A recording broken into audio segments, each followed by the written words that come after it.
اللهم صل على سيدنا محمد وعلى آل سيدنا محمد. Assalamualaikum warahmatullahi wabarakatuh. Alhamdulillahi rabbil alamin, wassalatu wassalamu ala sayyidil mursalin wa ala alihi wa sahbihi ajma'in. Rabbi syrah li sadri wa yassir li amri wahlul 'uqdatam min lisani yafqahu qawli. Subhanaka la ilma lana illa ma 'allamtana innaka antal alimul hakim. Wala haula wala quwwata illa billahil aliyyil azim. Muka surat 6. Muka surat 6.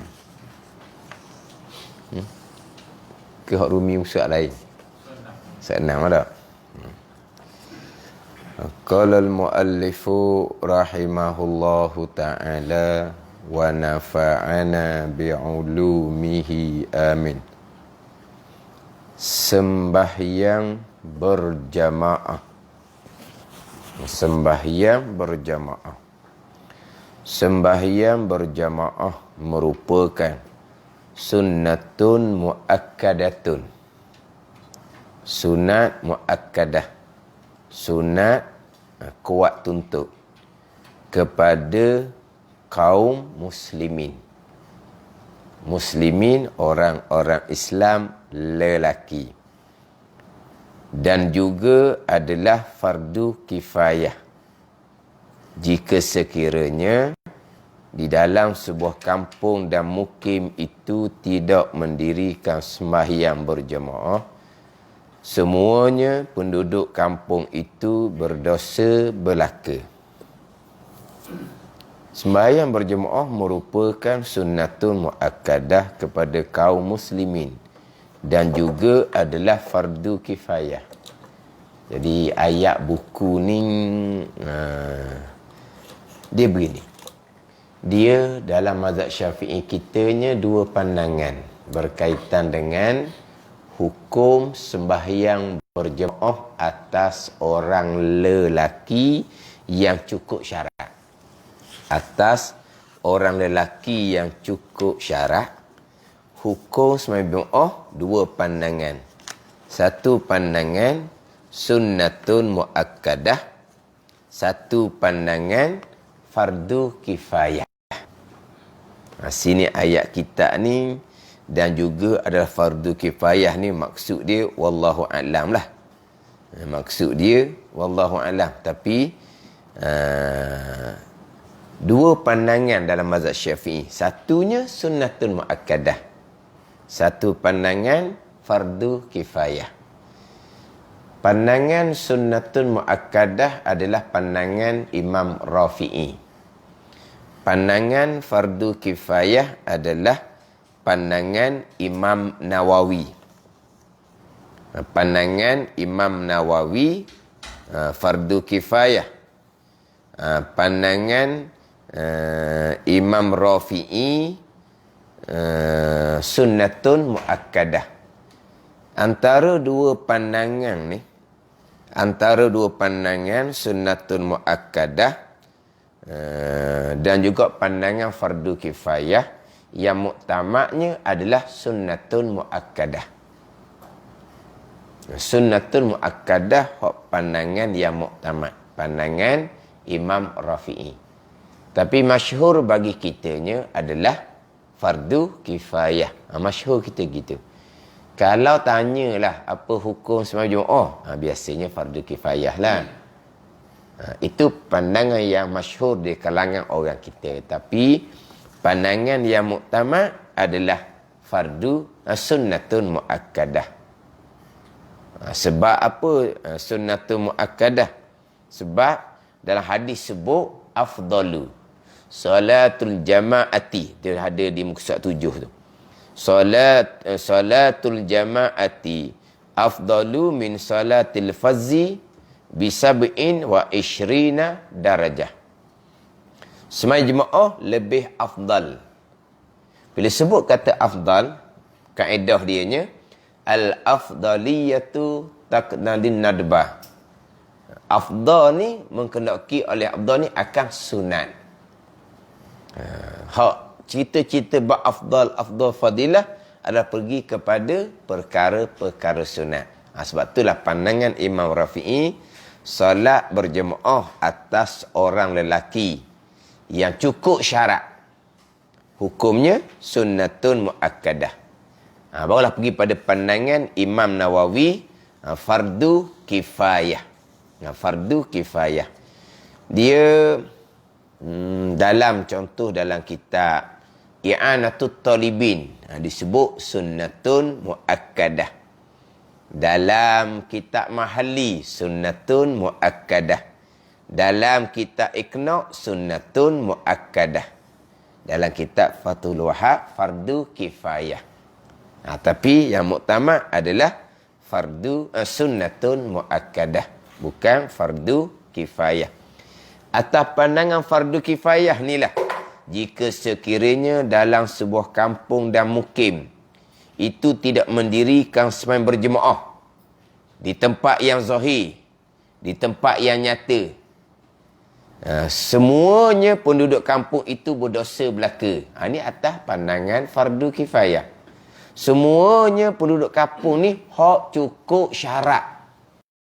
Orang lelaki yang baligh, yang berakal, yang merdeka, yang bermukim, itu dia syarat dia. Semua penduduk kampung tu berdosa belaka, orang lelaki yang cukup syarat. Orang lelaki yang cukup syarat.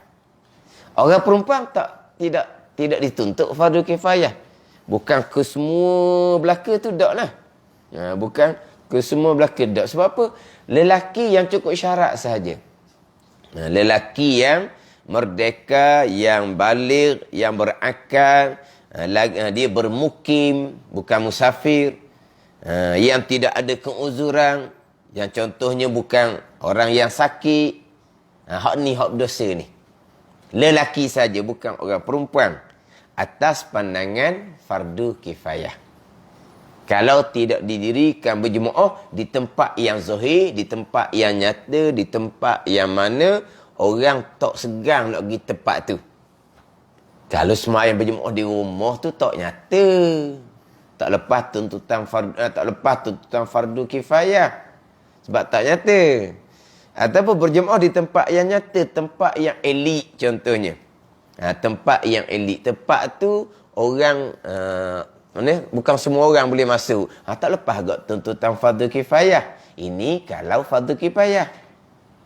Kalau majmu'ah tu fardu kifayah, sebuah kampung tidak mendirikan sebuah jemaah, salah satu dari 5 lah dia.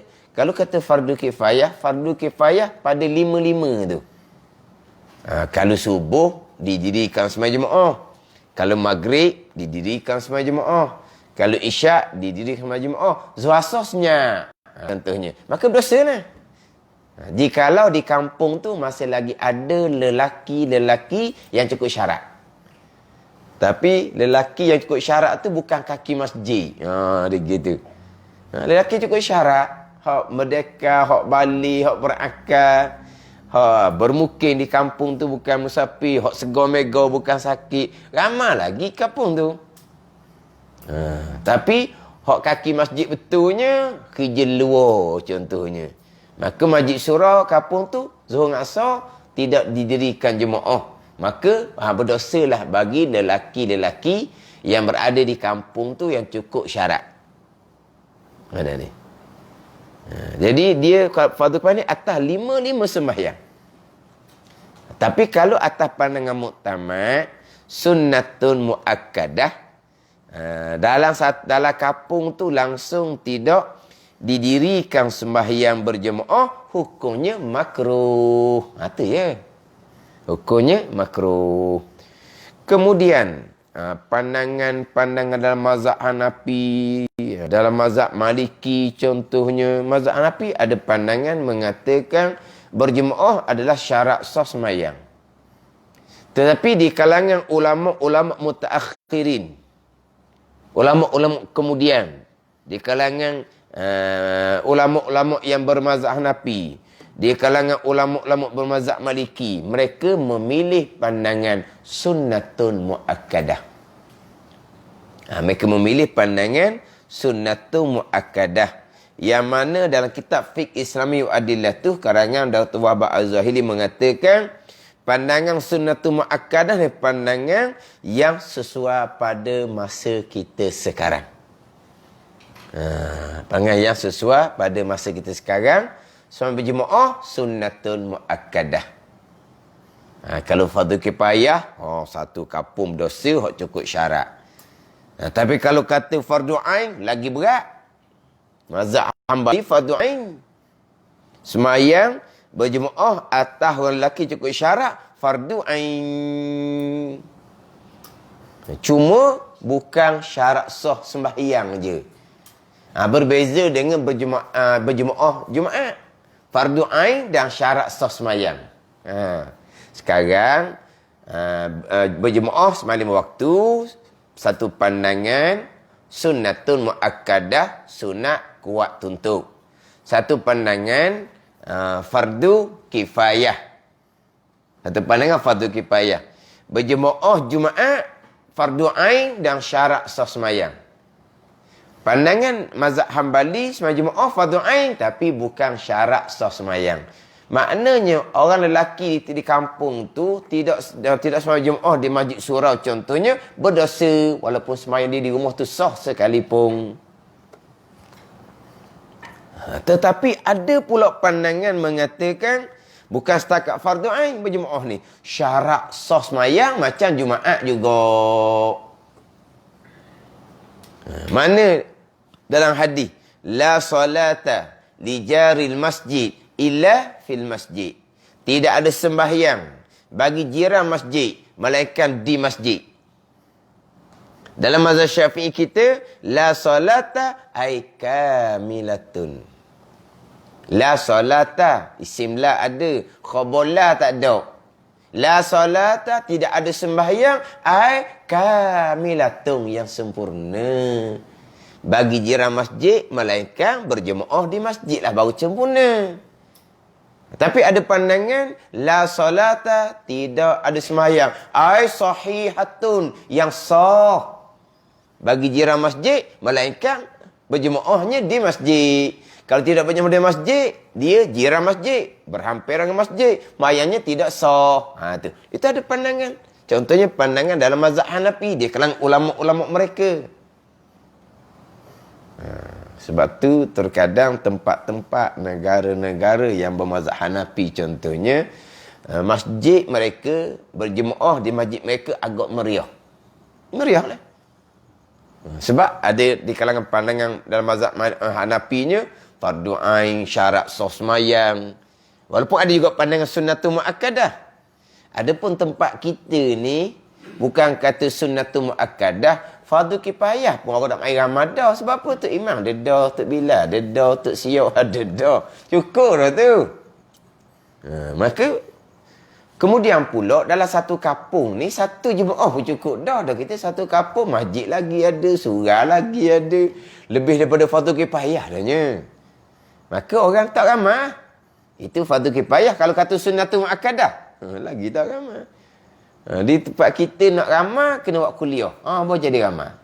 Kalau semata-mata majmu'ah, tak ramai. Kalau macam maghrib lah. Nak ramai, dia kena buat jemaah. Kadang dia kena buat kuliah. Buat makan, tu biasa lain pula. Mana buat kuliah, ramai. Kalau tak buat kuliah, ahli jemaah tetap pun akan pergi lari ke masjid ada kuliah maghrib. Dia nak ramai buat kuliah. Kalau tak ada kuliah tak ramai. Sebab apa? Tinggi-tinggi fardu kifayah. Pandangan muktamad pula sunnatun muakkadah, sunat kuat tuntut je. Senyap habis kampung tu. Tidak didirikan jemaah. Masjid pun senyap, surau pun senyap, makruh jua. Tak ada berdosa apa-apa. Itu hak pandangan muktamad dalam mazhab Syafi'i. Tapi masyhurnya adalah fardu kifayah. Tapi ini atas kaum muslimin. Bukan muslimat. muslimin, orang lelaki. Adapun orang perempuan, fardu kifayah memang tidak. Fardu kifayah pun memang tidak. Sunat kuat tuntut pun tidak atas orang perempuan. Ini kaum muslimin. Bukan muslimat. Sama ada fardu kifayah atas muslimin. Sama ada sunnatul muakkadah atas muslimin. Bukan atas muslimat. Adapun atas muslimat, atas orang perempuan, pandangan dalam mazhab Syafi'i agak pertengahan. Orang perempuan tidak digalak, tidak disuruh datang berjemaah, tetapi tidak dilarang bagi perempuan-perempuan tua. Perempuan muda dilarang, hukumnya makruh. Perempuan tua tidak dilarang, tetapi tidak disuruh. Tetapi kalaulah sembahyang di rumah tu seorang diri, maka afdal bagi perempuan datang berjemaah di masjid daripada sembahyang seorang diri di rumah. Perempuan muda afdal sembahyang seorang di rumah daripada berjemaah di masjid. Perempuan tua afdal berjemaah di masjid daripada seorang diri di rumah. Kalau perempuan tua ni ada yang boleh jadi makmum, anak ke cucu ke, maka afdal perempuan tua ni berjemaah di rumah daripada berjemaah di masjid, walaupun masjid itu makmum ratus-ratus sekalipun. Anak ni. Adapun perempuan muda dimakruhkan. Dimakruhkan hadis solat berjemaah di masjid. Adapun mazhab Hanafi ke Hambali ke, tak ada ruang di masjid mereka untuk solat orang perempuan. Tidak ada. Bahkan saya ingat lagi almarhum tu saya sebut, di Mekah dahulu ada masjid orang Melayu. Masjid orang Fotoni apa semualah. Nak dapat bantuan kerajaan, syaratnya kamu jangan benarkan perempuan kamu datang ke masjid. Tu syarat dia baru boleh bantuan kerajaan. Masjidil Haram kerana ada Baitullah. Masjid Nabawi kerana ada kubur Nabi SAW. Perempuan pergilah ramai-ramai. Adapun masjid lain, tak ada. Mereka tidak membenarkan. Mazhab Hambali memang melarang. Kita mazhab Syafi'i, perempuan tua tidak dilarang. Tetapi kalau boleh berjemaah di rumah, perempuan tua tadi afdal berjemaah di rumah walaupun hanya dengan seorang makmum daripada berjemaah di masjid. Perempuan muda dilarang, dimakruhkan. Ini berjemaah sembahyang 5 waktu yang khilaf ulama, kalau orang lelaki sunnatul muakkadah, fardu kifayah, fardu ain, syarat sah sembahyang. Tu. Hak atas orang lelaki.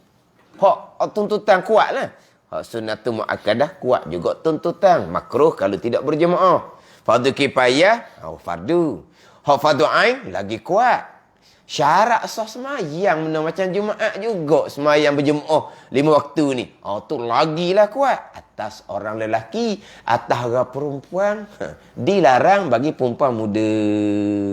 Macam mana dengan perempuan berjemaah tarawih? Lagilah dilarang. Sebab orang lelaki sendiri pun, orang lelaki berjemaah tarawih, fardu apa? Nak jawab pun susah. Yo. Pelik soalan. Sebab jemaah tarawih lelaki, fardu apa? Fardu kifayah? Sunat lah. Fardu kifayah pelik pula. Sunat. Sunat tu, afdal berjemaah tarawih di masjid atas orang lelaki ni, dalam pandangan mazhab Syafi'i hak muktamad. Pandangan dhaif dalam mazhab Syafi'i sama dengan pandangan mazhab Maliki, lelaki sendiri pun afdal sembahyang di rumah daripada berjemaah di masjid, sebab Nabi tidak melakukan tarawih dalam keadaan berjemaah. Bahkan sembahyang tarawih di rumah ni lebih terpelihara hati kita daripada riak, daripada kerana selain daripada Allah. Pandai ni. Contohnya mana? Masa hak PKP baru ni. Macam mana kita sembahyang tarawih di rumah? Ada kerana orang lain? Tidak ada. Oleh kerana tiada orang lain, oleh kerana tidak ada kerana orang lain itulah. Makanya tarawih tak buat langsung. Sebab tak ada kerana orang lain. Dah selama ni pergi masjid kerana orang lain. Tak ada kerana orang lain di rumah. Tak ada. Tak ada sungguh. Bukan cerita saja ni. Tak ada. Tak ada tarawih. Maknanya selama ni pergi masjid. Kenapa? Kenapa apabila tak pergi masjid tidak sembahyang tarawih berjemaah di rumah? Senyap. Senyap tak buat pun tarawih di rumah. Ni. Mana lelaki sendiri pun sembahyang tarawih itu afdal di masjid ataupun sembahyang sendiri di rumah. Lelaki, perempuan sembahyang waktu pun setengah pandang larang terus bagi perempuan. Kalau perempuan muda mazhab Syafi'i pun larang, makruh hukumnya. Sama terus sembahyang tarawih. Sama juga dengan sembahyang sunat raya. Sama juga dengan sunat raya. Orang perempuan muda dia makruhkan berjemaah di masjid surau. Tapi makruh tu ramanya anak-anak dara pergi belaka. Makruh lah ramai. Tapi kalau ada kuliah agama, fardu ain tak ada. Tak tahu hukum lagi. Kita tak mari dulu. Dah tak mari baguslah, tak payahlah. Mana sembahyang raya tu di rumah. Bagi perempuan muda, perempuan tua boleh lah. Tu pun kalau boleh berjemaah di rumah, bagi perempuan tua di rumah sudah lah. Tapi kalau masjid buat kuliah agama, tak ada persoalan dah. Perempuan muda comel macam mana pun datang belajar ilmu fardu ain. Itu kewajipan. Kalau mak ayah tak boleh hajar sendiri, kalau suami tak boleh hajar sendiri, anak perempuan, isteri, dia wajib kena hadiri untuk belajar ilmu fardu ain. Tu. Kalau buat kuliah fardu ain maghrib, tak ada masalah orang perempuan. Perempuan muda sekalipun. Tak ada masalah.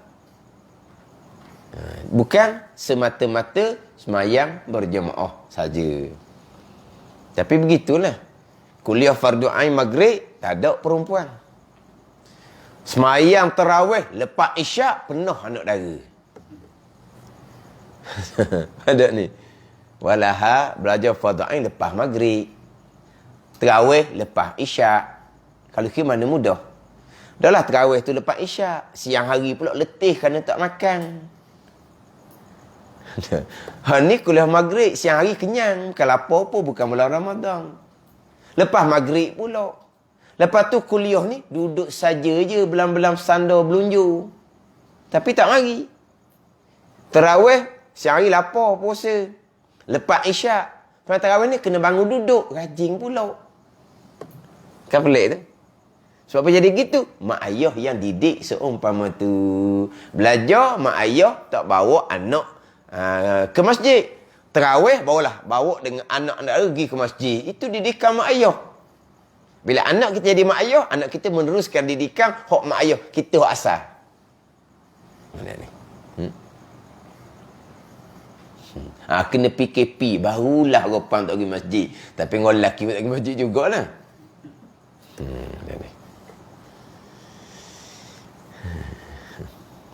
Orang perempuan hanya perempuan-perempuan tua saja. Afdal berjemaah di masjid daripada seorang diri di rumah. Solat berjemaah sangat penting dalam pengajaran Islam. Di samping ianya melaksanakan kewajipan terhadap Allah Azza wa Jal, berjemaah juga dapat melatih kaum muslimin agar berada di dalam kesatuan yang kukuh, iaitu kesatuan Islam yang menjadi kekuatan hidup mereka di dunia dan mendapat keredaan Allah di akhirat nanti. Di dalam solat berjemaah merupakan titik tolak permulaan bagi perpaduan umat Islam, yang mana mereka harus panjangkan perpaduan mereka di luar sembahyang dalam semua lapangan hidup berdasarkan Islam. Berjemaah tu dia banyaklah kelebihan dia. Hak kata kesatuan lah. Kemudian majmu'ah ni juga dia lebih ghaliknya, semayang pun jadi lebih comel, lebih tertib, lebih susung. Kalau semayang di rumah ni ada kekurangan. Walaupun di situ kemungkinan permulaan ada kerana orang. Tapi lama-lama duduk gitu tak ada lah kerana orangnya. Jadi kalau sembahyang di rumah ni, dia punya hai'ah tu kurang dipelihara. Bukan hai'ah sembahyang. Hai'ah kelakuan pakaian pun kalau di rumah jadi pesen mana. Di masjid jadi pesen mana. Kan comel tu kan. Dengan berjemaah ni akan melatih kita biar comel hai'ah pakaian kita menghadap Allah dan comel hai'ah dalam sembahyang apabila kita solat berjemaah. Selain daripada dalam buku ni kesatuan. Tapi kesatuan pun berdasarkan kepada Islam lah. Tapi kadang-kadang di masjid surau lah tempat orang berkelahi. Kadang-kadang. Masjid surau tempat orang baloh. Tempat orang kelahi. Sepatutnya berjemaah ni akan merapatkan hubungan silaturahim. Yang biasanya berjemaah ni ada di kalangan jiran-jiran tetangga kita. Yang hak dekat-dekat rumah kita sama-sama mari masjid. Jadi akan mengerat lagi hubungan. Tapi terkadang masjid tempat baloh. Tak ada jadi hak kesatuan, hak perpaduan yang berlandaskan kepada Islam. Solat berjemaah juga menunjukkan kepada kita bahawa Islam menghendaki ummahnya berada dalam barisan Islam, berganding bahu dalam menjunjung perintah Allah serta melaksanakan syariahnya tanpa mengira kedudukan pangkat, berlainan bangsa dan warna kulit. Sebagaimana firman Allah Subhanahu wa taala, wa'tasimu bihablillahi jami'an wa la tafarraqu. Berpegang teguhlah kamu kepada tali Allah, yakni kepada agama Allah semuanya dan jangan berpecah belah. Sembahyang berjemaah merupakan salah satu daripada tali Allah yang diperintah supaya kita ummah Islam berpegang dengannya dalam hidup setiap hari. Diriwayatkan daripada Ibnu Umar radhiyallahu anhuma. Ibnu Umar radhiyallahu anhuma doa kita mohon keredaan Allah daripada keduanya lah. Ibnu Umar, Abdullah dan juga Umar tu sendiri, kedua-dua sahabat Nabi sallallahu alaihi wasallam, bahawa Rasulullah sallallahu alaihi wasallam bersabda, salatul jama'ati afdalu min salatil fazi bi sab'in wa ishrina darajah, muttafaqun alaih. Ini hadis riwayat daripada Ibnu Umar radhiyallahu anhuma. Ada riwayat yang diriwayatkan oleh riwayat Abi Hurairah, Abi Sa'id Al-Khudri, Ibnu Mas'ud bi khamsin wa ishrina darajah, 25. Ini 27. Maksudnya Rasulullah SAW bersabda sembahyang berjemaah itu lebih baik daripada sembahyang seorang diri, 27 ganda ganjaran pahala. Daripada Abi Darda radhiyallahu anhu menceritakan bahawa beliau mendengar Rasulullah sallallahu alaihi wasallam bersabda, "Ma min thalathatin fi qaryatin wala badwin la tuqamu fihimus salah." Fihimul jamaah, bukan fihimus salah tu. Fihimul jamaatu. Sebab dalam terjemahan pun yang tidak mendirikan sembahyang berjemaah. Bukan tidak mendirikan sembahyang ni. La tuqamu fihimul jamaah, bukan fihimus salah, illa qad istahwaza alaihimus syaitanu fa'alaikum bil jamaah. Maksudnya tiada 3 orang dalam sebuah kampung. Tiada 3 orang dalam sebuah kampung yang tidak mendirikan sembahyang jemaah. La tuqamu fihimul jama'atu. Yang tidak mendirikan sembahyang jemaah melainkan dipengaruhi oleh syaitan. Maka oleh itu hendaklah kamu mendirikan jemaah. Jadi hadis ni menjadi dalil fardu kifayah. Salatul jama'ati afdalu min salatil fazi bi sab'in wa ishrina darajah, itu menjadi dalil sunnatul muakkadah. Ha ma min salasatin fi qaryatin wala badwin la tuqamu fihimul jamaah, ini dalil fardu kifayah. Ambil mana kata fardu kifayah? Sebab Nabi kata la tuqamu fihimul jamaah, yang tidak didirikan pada kampung ada 3 orang ni, yang tidak didirikan jemaah. Tidak dirikan jemaah ni, jemaah sekurang-kurangnya 2 orang. Kampung tu ada 3 orang. Yang tidak didirikan padanya jemaah. Sebut kata jemaah gak 2 orang padan dah. Jadi makna fardu kifayah kalau fardu ain kena 3-3. Kau nak kata 3-3 la yuqimunal jamaah. Barulah ketiga-tiga. Ma min salasatin fi qaryatin la yuqimunal jamaah. Tidak ada daripada 3 orang pada satu kampung yang tidak mendiri mereka itu 3 orang akan jemaah. Maka akan dipengaruhi oleh syaitan. Barulah fardu ain. Barulah kena semua. Tapi hadis dah 3 orang yang tidak didirikan padanya akan sembahyang jemaah. Sembahyang 2 orang panggil jemaah dah. Jadi makna kurang-kurang daripada 3 orang ni 2 orang tak apa dah sembahyang berjemaah. Tak syarat 3-3. Mana bukan fardu ain lah, fardu kifayah. Atas pandang kata fardu kifayah. Sebab Nabi kata la tuqamu fihimul jamaah. Yang tidak didirikan padanya pada kampung tu akan sembahyang jemaah. Sembahyang jemaah sekurang-kurang 2 orang. Kampung tu ada 3 orang. Jadi makna tak syarat 3 orang. Mana 2 orang pun padan dah. Tapi kalau Nabi kata la yuqimunal jamaah, yang tidak mendirikan ketiga-tiga mereka akan jemaah. Barulah kesemua tu kena belaka, baru jadi fardu ain. Tapi Nabi tak kata ketiga-tiga. Setakat tidak didirikan padanya jemaah yang mana 2 orang pun padan dah. Tu dalil kata fardu kifayah, pandangan Imam Nawawi.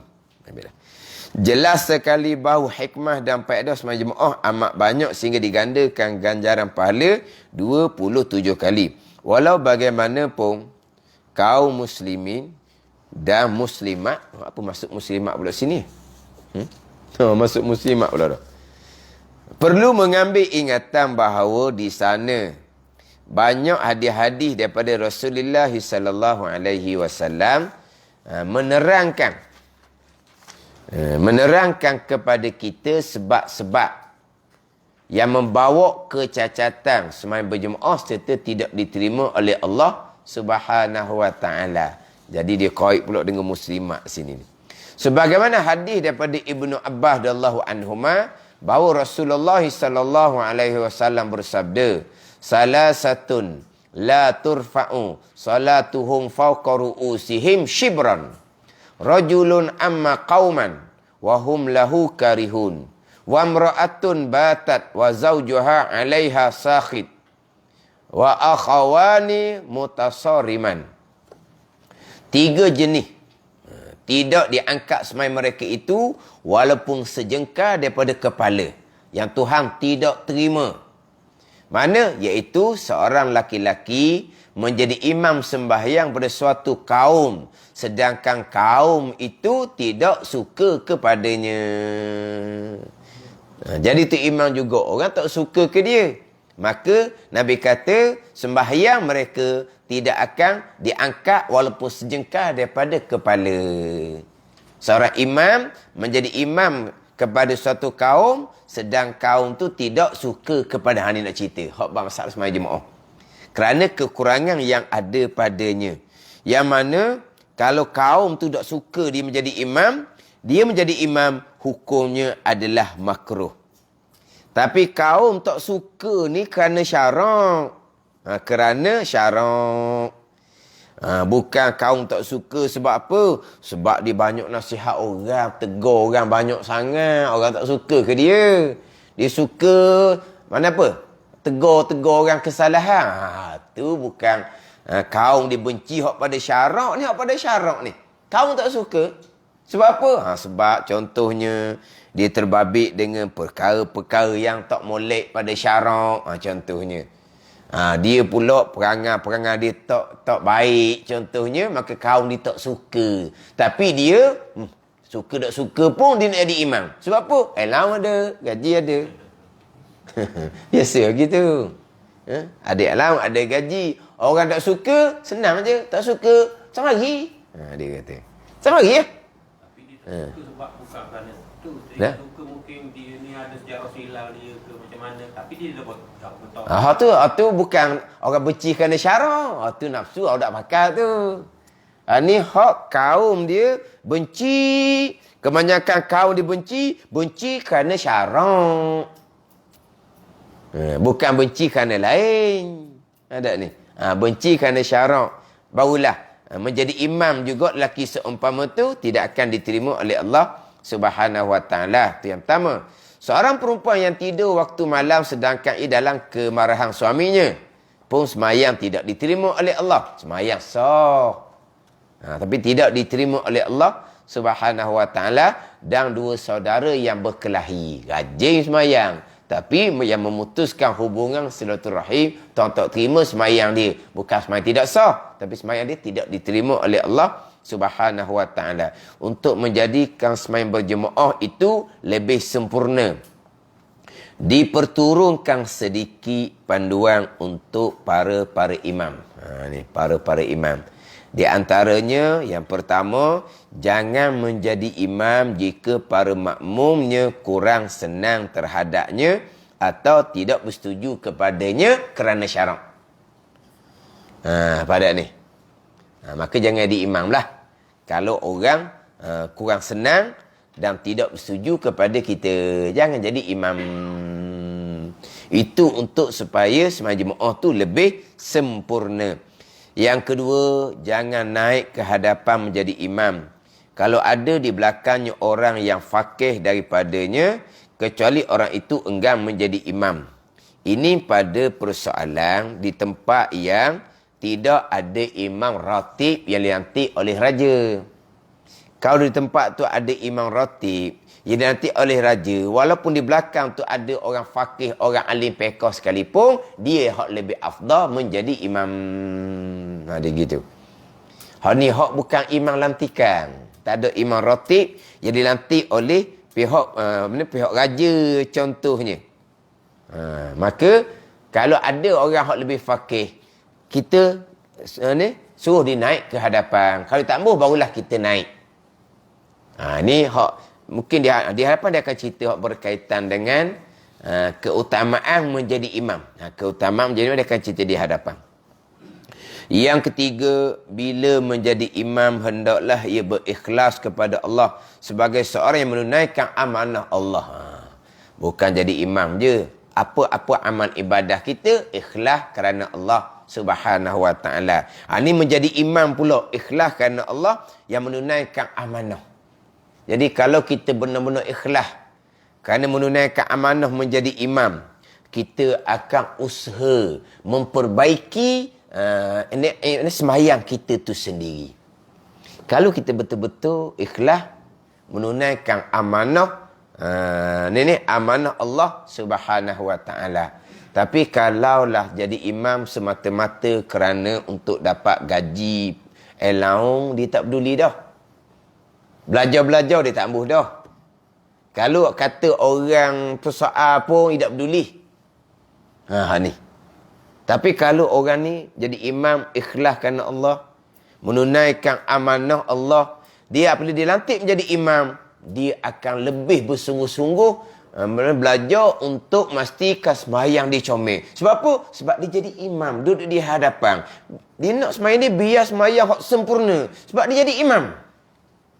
Ini kalau orang ikhlas menunaikan amanah Allah Subhanahu Wa Taala. Tapi kalau orang semata-mata imam ni satu kerjaya, satu kerja untuk dapat pendapatan, dia tak peduli tu.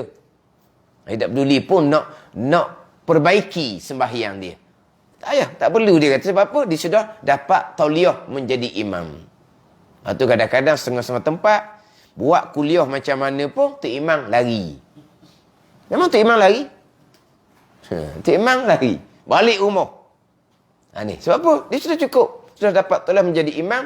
Dia tak ada nak fikir aku jadi imam. Macam mana ilmu ni? Ilmu ada dah sikit-sikit. Nak perbanyakkan ilmu. Nak memperkemahkan sembahyang. Sebab apa? Menjadi imam ni satu amanah yang besar. Bukan setakat memperbetulkan sembahyang diri. Sebagai imam pula, dia kena ajar pula makmum. Macam mana sembahyang yang sempurna. Macam mana hukum akan berjemaah yang sempurna. Ini sepatutnya sebagai seorang tok imam. Kalau betul-betul ikhlas menjadi imam, menunaikan amanah Allah Subhanahu wa taala.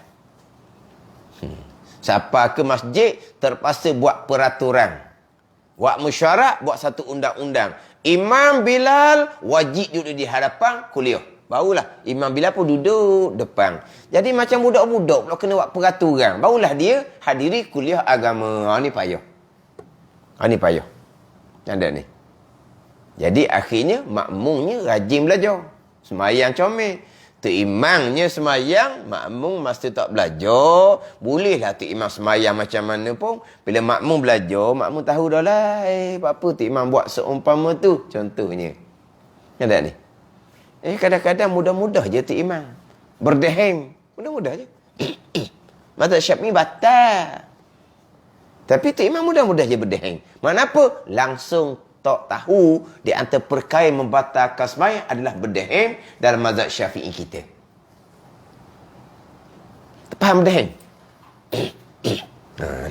Sebelum baca Fatihah, dibuat dulu sekali. Belum baca surah, dibuat dulu sekali. Batal tu. Lepas tu makmum macam mana? Bergelisah sama makmum. Tapi memanglah itu perkara yang khilaf ulama. Mazhab Hambali tak batal. Panarda'in dan mazhab Syafi'i tak batal. Mana kita masih lagi boleh kekalkan niat sebagai makmum. Pakar pandang kata tak batal. Tapi hati kita tak selesa. Sebab apa? Tak belajar tu. Dan memang tahu dah. Dia orang ngajar dia lagi. Ni. Banyak seumpama tu. Banyak. Orang mengajar dia masuk bilik dia baca Al-Quran. Dia hanya nak jaga Quran yang dihafal sahaja. Hukum fiqhnya letak di mana? Dia tak belajar. Dia tak peduli. Hak jadi makmum untuk orang tua-tua. Mari masjid lillahi ta'ala. Diimami pula dengan tu imam yang tidak bertanggungjawab orang panggil. Jadi imam hanya kerana untuk dapat elang gaji. Kalau jadi imam kerana menunaikan amanah, dia akan usaha memperbaiki bab semayang dia. Tak sekali ilmu dia macam mana. Lepas tu dia pun memperbaiki pula semayang makmum dia macam mana. Hukum hakam berjemaah makmum dia pun nak perbaiki. Lihat ni. Itu hak imam yang ikhlas kepada Allah, menunaikan amanah Allah Subhanahu wa taala. Yang keempat, sebelum mengangkat takbir ihram, hendaklah ia memeriksa saf-safnya supaya rata, supaya betul saf. Supaya betul saf. Rapat saf dak sebut sini. Supaya rata saf je. Rata ni betul saf. Tak sebut sini. Memeriksa saf supaya rata dan penuh rapat. Susah pula kita nak urat. Sebab apa? Sebab jarak-jarak. Jarak-jarak ni pun timbul FB pula. Semayang pasal Yahudi pula dah. Allah kata senang dia hukum. Lepas tu dia ambil gambar hak hak Buddha ke apa tahu, hak duduk buat ibadat mereka duduk jauh-jauh. Tengok sama dia kata. Menyalahi sunnah. Memanglah rapatkan saf tu sunnah. Kita ni tak rapatkan saf makruh. Makruh tu lah khilaf ulama. Adakah hanya luput fadilat sah ataupun luput fadilat 27? Khilaf ulama pula. Tapi kalau ada keuzuran, bukan kata rapatkan sah tu kita boleh tinggalkan, bahkan fardu kifayah majmu'ah pun, fardu ain majmu'ah pun boleh tangguh kalau ada keuzuran. Ini hanya setakat rapatkan sah. Kalau ada keuzuran macam masa PKP tu, jemaah ke, Jumaat fardu ain ke, ditangguhkan. Tu besar lagi tu. Sebab ada keuzuran. Sekarang ni kita masih lagi dalam keuzuran, tetapi untuk buat jemaah tu boleh. Tapi duduk dalam keadaan jarak-jarak. Itu keuzuran. Tak makruh lah jadinya. Ni timbul buat hukum lah ni. Yahudi lah apalah. Yang kelima, imam hendaklah mengangkat suara ketika melafazkan takbiratul ihram dan juga apabila menyebut takbir perpindahan, intiqal, rukun fi'li pada rukun yang lain. Imam ketika takbir ihram sunat mengangkat suara. Dan takbir ihram pula imam ni dia kena jangan takbir secara Allahu Akbar. Jangan gitu. Dia takbir ni biar secara nyata dan secara Allahu Akbar. Biar dia panjang sikit. Itu sama dengan salam. Salam tu imam, kita semua pun samalah. Disunatkan salam dengan segera. Assalamualaikum warahmatullahi. Jangan buat lagu situ. Assalamualaikum. Mentang-mentanglah ditukang lagu. Mak ni khilaful aula seumpama tu. Yang memanjangkan sikit ada takbiratul ihram. Adapun salam disunatkan isra' segera. Macam mana? Assalamualaikum warahmatullahi. Assalamualaikum warahmatullahi. Jangan buat lagu situ. Ni kadang-kadang buat lagu. Assalamualaikum warahmatullahi. Buat lagu. Itu khilaful aula. Kurang utama. Ada pun takbir, biar nyata molek. Jangan sesudah. Allahu Akbar. Kita pun tengok. Takbir dah ke? Cepatnya. Tak jelas. Dia angkat suara. Kemudian takbir tu secara, panggil apa? Bukan secara segera, secara hak comel. Allahu Akbar. Biar nyata molek. Hak tu hak sunat kepada imam. Kemudian begitu juga mengangkat suara ketika takbir intiqal. Intiqalat. Takbir perpindahan rukun fi'li kepada rukun yang lain. Cuma bagi imam, bukan masalah imam ni. Kita semayang sebagai makmum ke semayang seorang ni sama je hukum. Takbir intiqalat. Apa makna takbir intiqalat? Takbir perpindahan rukun. Ketika manakah dipanggil kita intiqal, berpindah? Sekarang kita selesai membaca surah. Kita masih lagi berdiri. Belum panggil pindah lagi. Sekarang kita sudah sampai kepada rukun yang kita pindah. Bukan panggil pindah dah. Ke mana pindah? Bergerak sampai ke nak rokok. Itu dia panggil pindah. Maka takbir Allah satu, akbar satu, dua lafaz ni, kedua-dua ni biar letak dalam pindah. Itulah takbir intikal Nabi SAW. Bila kita takbir intikalat takbir intikalat ni bainal ibtida'i lintiqal wa intihai. Daripada bermulanya pindah sampai ke selesai pindah. Tu Allahu Akbar, duduk di dalam pindah. Faham tak ni? Takbir intikal, takbir perpindahan rukun. Takkan kita tak kenal waktu mana pindah? Ini qiyam, berdiri, belum lagi pindah. Ini rokok, siap dah pindah. Mana pindahnya? Antara permulaan pindah sampailah kepada penghujung pindah. Itu waktu intikal. Allahu Akbar bubuh di waktu tu. Kalaulah berdiri selesai membaca surah, turun rokok, Allahu Akbar, makna dia tidak ada takbir intikal. Hak ada takbirnya, takbir rokok. Ada tak takbir dalam rokok? Bukan takbir intikal. Meninggalkan takbir intikal, hukumnya makruh. Sebab mazhab Hambali, takbir intikal wajib. Bukan sunat hay'ah. Jadi orang panggil orang ni meninggalkan takbir intikal. Dia takbir dalam rokok, bukan intikal. Itu sudah sampai pada rukun rokok. Rokok ada tasbih dia sendiri, bukan takbir dalam rokok. Begitu juga, kita berdiri, Allahu Akbar. Jadi dalam pindah hanya Allah Akbar sudah sampai kepada rukun rokok. Maknanya takbir ni dua lafaz. Allahu Akbar. Kedua-dua lafaz ni mesti letak dalam pindah. Itu hak comel. Itu hak takbir intikal Nabi SAW. Ini comel dalam kitab Fiqh Islami wa Adillah tu. Takbir intikalat letaknya bermula pindah sampai ke sepindah lilittiba' kerana ikut takbir intikalat Nabi SAW. Tu saya tunjuk contoh intikal yang hampir. Macam pula dengan intikal yang jauh, berpindah yang jauh. Jauhnya macam mana? Daripada i'tidal turun kepada sujud yang pertama. Daripada i'tidal turun pada sujud yang pertama. Itu intikal yang jauh. Maka kita bergerak je daripada tidak. Allahu Akbar. Letak molek. Takbir intikal. Sekarang kita i'tidal. Kita nak berpindah kepada sujud yang pertama.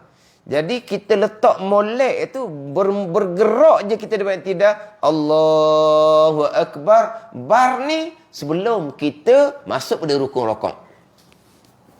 Sebelum kita masuk pada rukun sujud yang pertama.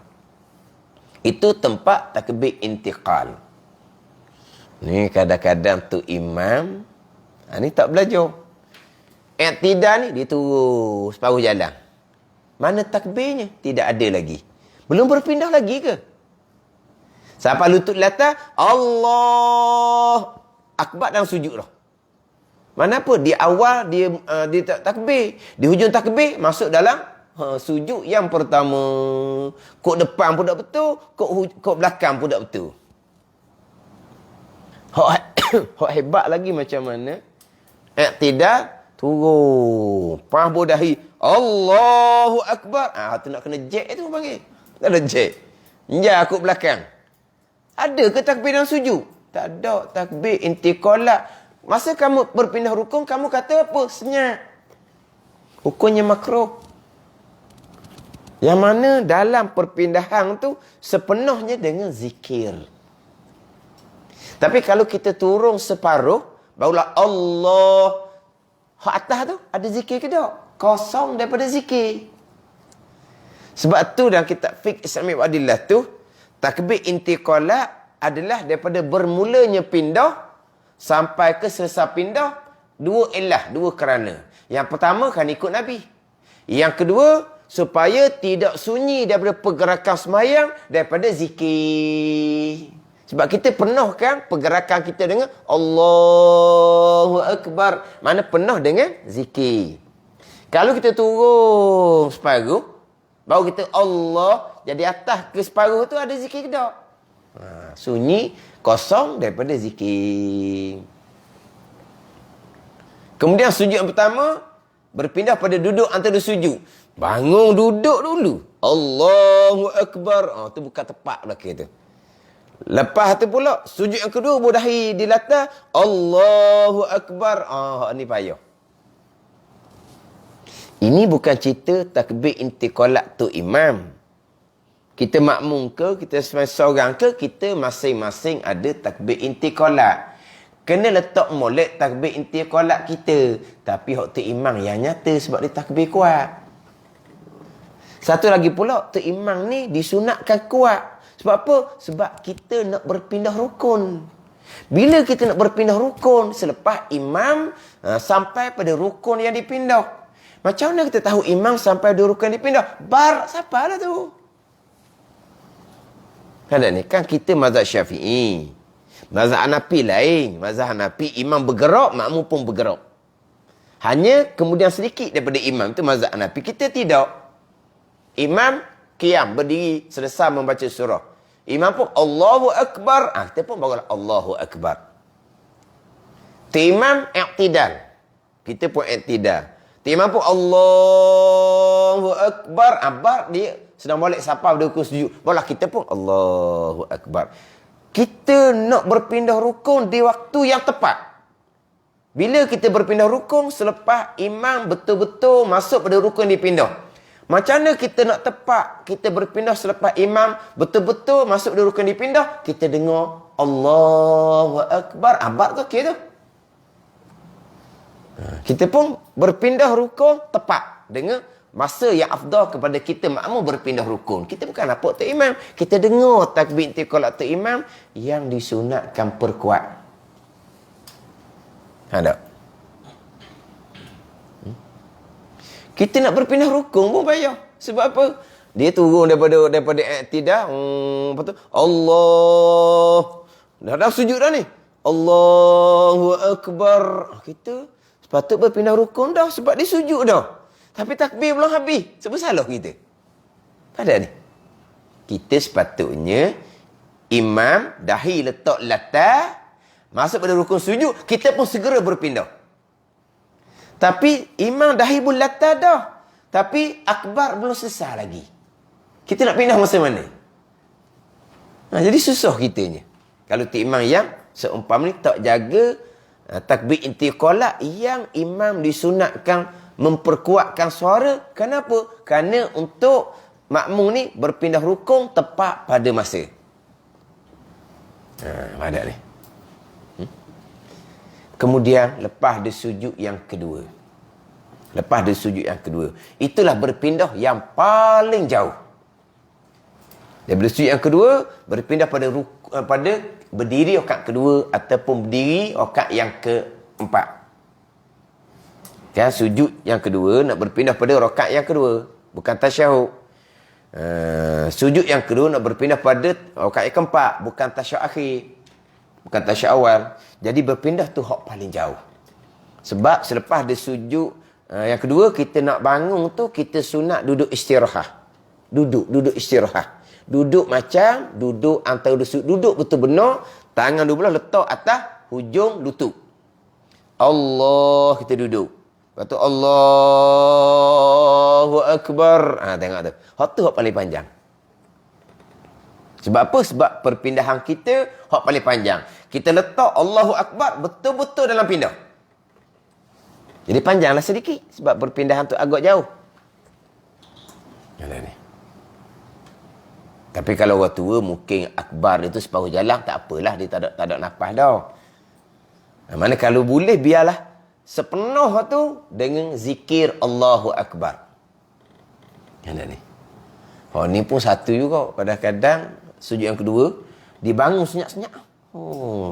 Dia ngelak nak tinggal orang. Tinggal makmum. Dibangun senyap-senyap, berdiri dah. Allahu Akbar. Allah baru panggil. Ni susah kira seumpama ni. Susah bahasa orang panggil. Bayangkan, kalaulah contoh.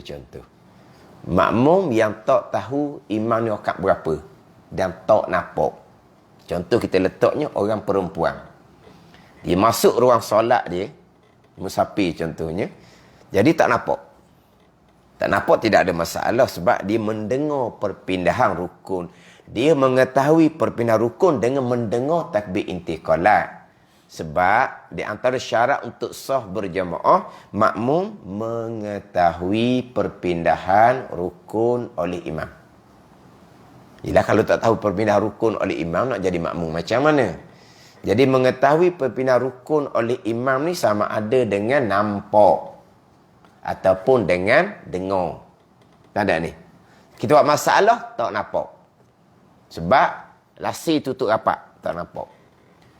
Tapi dengar takbir intiqalah. Kebetulan makmum perempuan ni dia masuk dalam sembahyang di tengah-tengah. Jadi imam kat berapa, makmum perempuan tak tahu. Jadi macam mana nak tahu imam tu berpindah kepada tasyahud? Tak kira awal ataupun akhir. Ataupun imam tu berpindah pada berdiri, tak kira rakaat kedua ataupun rakaat keempat. Macam mana makmum perempuan yang tak tahu imam berada rakaat berapa, selepas yang kedua imam berpindah ke mana? Macam nak tahu? Dengar daripada takbir intiqalat. Allahu Akbar tasyahud. Allahu Akbar kepada berdiri. Tasyahud tu mungkin awal, mungkin akhir, tak ada masalah. Berdiri tu rakaat kedua pun mungkin, rakaat keempat pun mungkin tidak ada masalah. Jadi makmum perempuan yang tak nampak perpindahan rukun untuk imam tapi mendengar perpindahan rukun untuk imam, maka dia nak tahu imam berpindah ke mana, ada di takbir intiqalat. Bayangkan kalau tu imam hok jenis balik belah orang panggil. Ada? Daripada sujud yang kedua kepada tasyahud. Allahu Akbar. Allah, panjang pula dia buat. Daripada sujud yang kedua kepada berdiri, dia bangun senyap-senyap. Allahu Akbar. Allah. Nak kira ni. Ajar tu imam gini. Ada. Hak pindah dekat tasyahud. Allahu Akbar. Ada? Tengok seumpama ni. Hak pindah jauh pada berdiri, dia bangun senyap-senyap. Allahu Akbar. Pendek pula. Macam mana makmum perempuan dan tabik, hak tak nampak perpindahan rukun untuk imam. Kelang kabut lah makmum perempuan. Lepas tu macam mana? Kena ngakak risalah tabir ke macam mana? Sama juga Kalau katalah makmum perempuan ini dia sama rakaat dengan tu imam, tak ada masalah, dia tahu perpindah rukun. Tahu rakaat berapa? Tahu rakaat berapa. Tiba-tiba rakaat yang keempat. Rakaat keempat cukup rakaat keempat. Tapi makmum perempuan tak nampak tu imam ni. Lepas rakaat keempat tu, lepas tu sujud yang kedua, Allahu Akbar. Makmum perempuan walaupun tak nampak, tahu dah tu imam terlupa rakaat, imam rakaat kelima. Tahu di mana? Kamu tak nampak. Tu takbir tu panjang tu bukan kepada tasyahud akhir. Itu kepada beliau rakaat kelima boleh tahu. Pandai walaupun tak nampak. Tak. Kalau semai tu 4 rakaat, tiba-tiba imam tak cukup rakaat. Rakaat ketiga, Allahu Akbar. Tu imam siap dah ni. Tasyahud akhir dah. Rakaat ketiga. Walaupun perempuan dalam tabir tak nampak perpindahan rukun tu imam, dia tahu. Sebab apa? Takbir tu pendek. Baru rakaat ketiga tu, sepatutnya bangun pada berdiri. Tu imam tasyahud akhir dah. Perempuan, walaupun tak nampak, boleh tahu dengan dengar takbir intiqalat imam. Itu penting takbir intiqalat tu kena jaga. Sebab itulah imam disunatkan takbir intiqalat kuat. Kalau kita semai seorang, takbir intiqalat perlahan. Walaupun semai subuh, Fatihah baca kuat, surah baca kuat, tapi intiqalat sunat perlahan. Tapi kalau imam sunat kuat. Sebab apa? Untuk tahu perpindahan rukun oleh imam. Ada ni. Jadi kalau 4 rakaat dah. Selepas sujud yang kedua, Allahu Akbar. Terpulang kepada makmum. Imam naik rakaat kelima dah. Nak tunggu ke, nak naik mufarakah ke, terpulang. Sebab tahu dah. Bayangkan kalau tu imam, dia naik rakaat kelima, tapi takbirnya pendek. Hak jenis tu kebimbo tu lah. Dia naik rakaat kelima. Tapi takbirnya, Allahu Akbar. Takbir tasyahud akhir tu. Tapi sebenarnya dia terlebih rakaat naik rakaat kelima. Tapi makmum tak nampak makmum tasyahud akhir. Dia ingat tu imam tasyahud akhir juga. Hak tunggunya apa? Assalamualaikum. Lah tau. Hak kita tunggu. Tiba-tiba, Allahu Akbar. Kenapa pula tu imam ni tasyahud akhir lepas tu takbir pula. Tu imam ni tasyahud ni. Tu imam ni pergi ke mana kalau takbir? Tasyahud akhir. Sepatutnya Assalamualaikum. Selepas selesai macam tasyahud akhir. Tapi ketika tasyahud akhir, Allahu Akbar. Imam buat apa? Imam sujud sahwi. Makmum pun sujud sahwi. Sami Allahu liman hamidah. Siap. Sujud sahwi apa sami Allahu liman hamidah? Baru tahu tu imam naik kat kelima tadi. Ada. Sebab apa? Sebab tu imam takbir intiqalat tak betul. Jadi kena letak molek takbir intiqalat tu. Kalau hak dekat, pendek saja. Kalau hak berpindah tu jauh, disunatkan panjang. Ini untuk jadi sempurna, untuk jadi sempurna sebab jemaah hak ni panduan untuk para imam. Takbir ihram mengangkat suara. Takbir intiqalat mengangkat suara supaya makmum mengetahui imam sudah bermula pindah dan imam sudah sampai pada rukun yang dipindah, makmum pun segera berpindah rukun. Walaupun tak nampak tu imam tu pergerakan dia macam mana, tapi kita tahu pergerakan imam bermula pindah dengan berakhir pindah daripada Allahu Akbar tu. Tapi tu imam kena letak molek Allahu Akbar betul-betul dalam pindah. Bainal ibtida'il intiqal wa intihai. Takbir intiqalat adalah di antara bermulanya pindah hingga kepada kesudahan pindah. Tahu tak bermula pindah? Kita tahulah bermula bergerak. Kita tahu tak bilakah kesudahan berpindah? Selepas kita sedang molek masuk pada rukun yang kita pindah. Itulah tempat takbir intiqalat. Kalau berpindah tu dekat, takbirnya pendek. Kalau berpindah tu jauh, takbirnya disunatkan panjang. Ada ni. Ini untuk panduan kepada imam.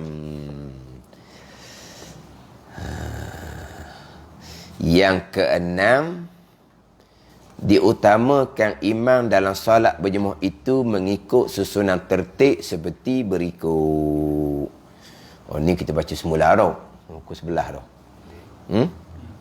Jadi ingat ke nak masuk siapa ke muafiq masbuk? Boleh je nak baca saja, baca gitu je. Baca saja. Baca siapa tepat tu. Tu semula dah. Tak cik. Ha? Kita saja tak cik. Tak, bukan kalau ingat ke subuh esok, kita masuk muafiq dan masbuk. Ngam-ngam dengan tajuk kita. Ni kita cerita waktu imam dulu ni. Ke macam mana? Ha? Sikit lagi. Perhabis nak enam. Bagi esok takut tak bangun kan? Dah bangun pagi esok. Pergi gerak di homestay lah jawapan dia. Tak boleh tebang-tebang kau. Boleh tau. Biarlah subuh esok jadi tajuk jadi tengah jadinya. Kalau tajuk Muafiq Masbuk tu sudah molek lah. Jadi kita berhenti yang ke-6. Diutamakan imam dalam salat Jumaat itu mengikut susunan tertib seperti berikut. Wallahu a'lam. Bismillahirrahmanirrahim. Alhamdulillahirabbil alamin. Wassalatu wassalamu ala sayyidil mursalin wa ala alihi washabbihi ajma'in. Allahumma ftah alaina futuhal arifin. Allahumma allimna ilma akdamin wa fahimna famas sabiqin warzuqna ruqat talibin. Allahumma zidna ilman wa alhiqna bis salihin. Wa sallallahu ala sayyidina Muhammadin wa ala alihi wa sahbihi wa sallam. Walhamdulillahi rabbil alamin.